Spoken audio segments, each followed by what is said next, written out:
It is just laughable that OKC had 3 players ejected for reacting to bystander AJ Mitchell getting smacked in his face. We learned today that AJ is not one to play around, but he recklessly jeopardized the team's near future against a tanking team.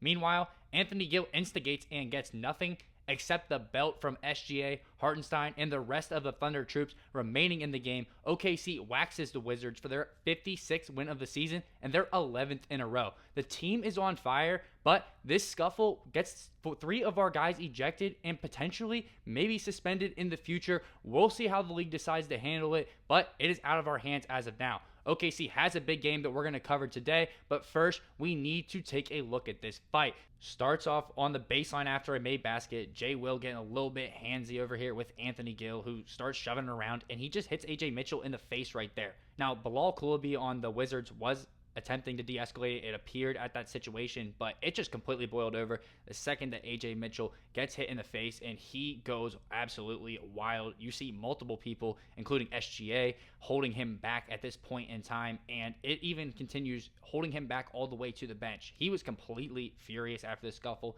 and I mean, he got hit in the face for just, walking by. It was a initial scuffle between Jay Will and Anthony Gill, and AJ Mitchell just gets whacked in the face. You see the cameraman right there getting the brunt end of it, but as a whole, the biggest point of this is that OKC is getting handsy, getting physical, and into an altercation with the Washington Wizards. And my biggest question is just why? This is such an unnecessary occurrence for the Thunder, and it really does boil over. And it's like, AJ Mitchell, I do get it. You got hit in the face for just standing there, and rightfully you do want to react. You got wronged and you wanted to retaliate, but you got to put the greater good into perspective. Two things can be true at the same time.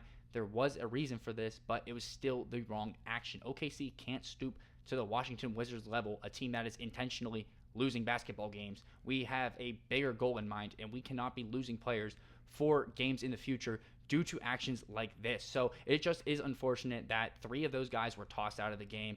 Hopefully no suspensions will be pending, but make sure you're subscribed to Thunder Digest so we can keep you up to date with any news pending about that. We're at 7,751 subscribers. That's over 90% of the way to our goal of 8,000 subscribers by the time the playoffs roll around. Super fast approaching those playoffs are. We're keeping you up to date with all the news to and through the postseason. Me and Ryan working that daily content out, so make sure you're subbed up so you can stay up to date. Without any further ado, let's jump into how the rest of this game went, because there was a lot of basketball to be played after that physical altercation that saw those 4 players ejected from the game.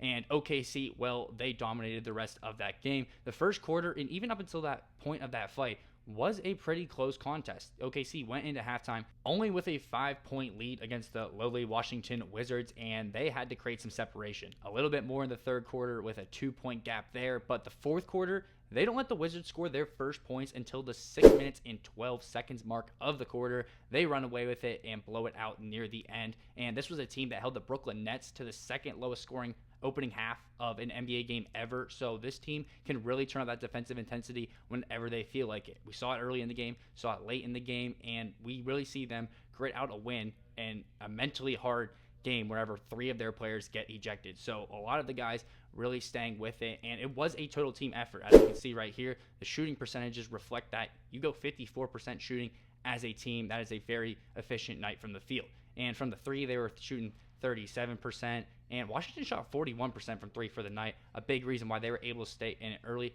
But OKC persistent, getting to the free throw line, 30 attempts, and they only make 21. That is very unlike them, but still outdoing the Wizards, who only had 13 makes there. Winning that turnover battle we're talking about, OKC doing a lot of things to win this game, and it comes once again in spite of a lot of key guys going out. Cason Wallace going out, who was once again starting in the absence of Dort, and the team was really looking like to be on a roll, especially in the offensive game, and we see that they were able to dominate in the paint heavily in this one.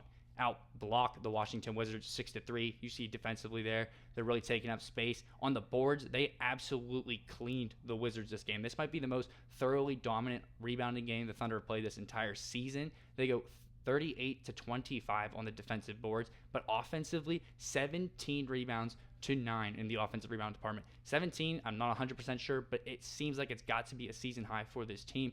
And the points off turnovers, we grabbed 21-12 as well, and 64 points in the paint and only allowing 40. that is a recipe that will yield you success every single time. And OKC's bread and butter this year has been scoring a lot of points in the paint in their wins, and especially in the margin that they've been gapping defensively. That is going to be a win, even if it takes a while to pull away like it did tonight.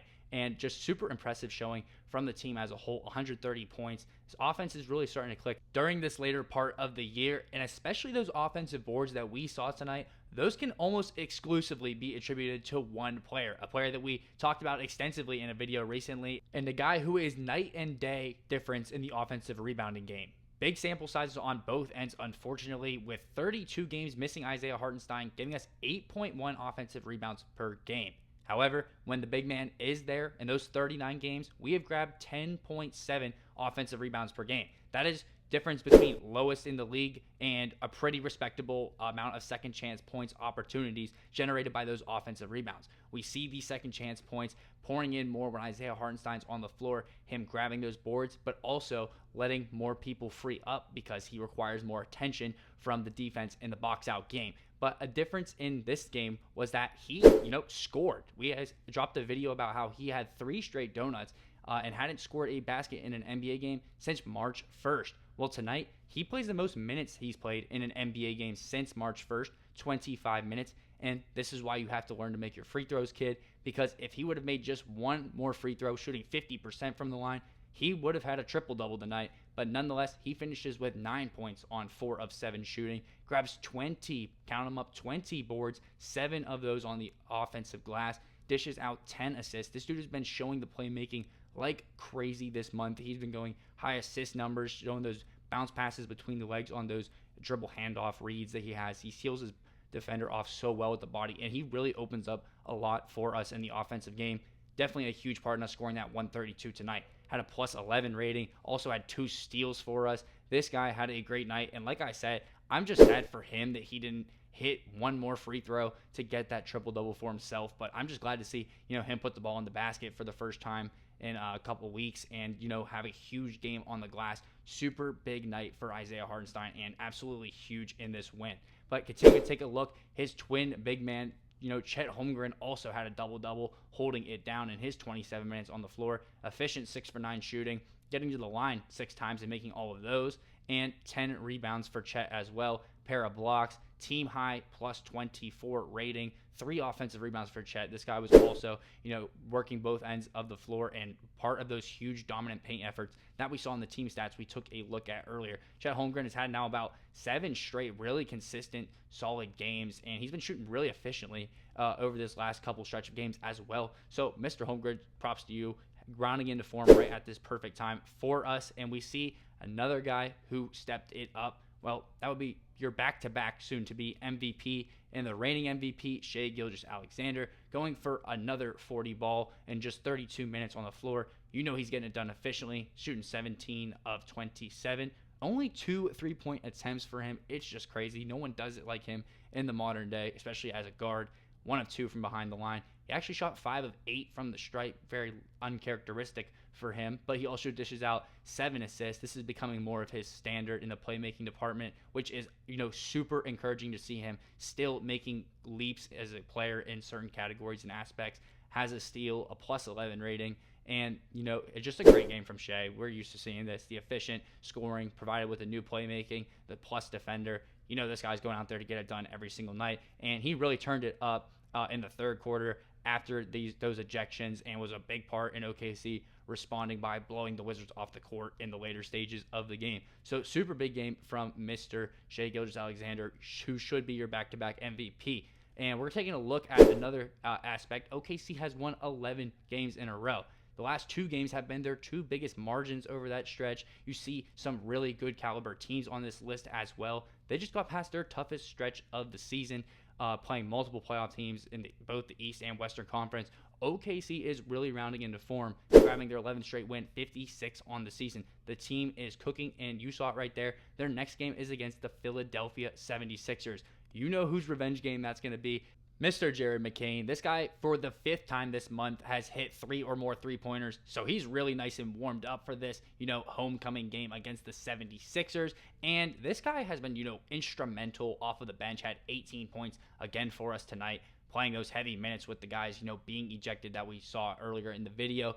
But McCain has been huge. The Sixers as a whole have been huge. So thanks to Daryl Morey. Take a guess who owns the rights to Philadelphia's pick in this draft again. And we're taking a look at a Philadelphia 76ers team that has just entered the lottery. And we've got one of the deepest drafts in recent memory coming up. We're about to cover this lottery breakdown from the 76ers, the Clippers pick dropping into the lottery as well. And March Madness is going on, so we have all these prospects playing on a big stage to take a look at. That's going to be my next video. I'm about to record it right now, and I want you guys, you watching this, I'm talking to you, to sub up right now so we can hit our goal of 8,000 subscribers by the playoffs. This has been Gabriel Eversole with Thunder Digest, breaking down today's game against the Washington Wizards, all of the guys getting ejected. We're going to take a look at that again.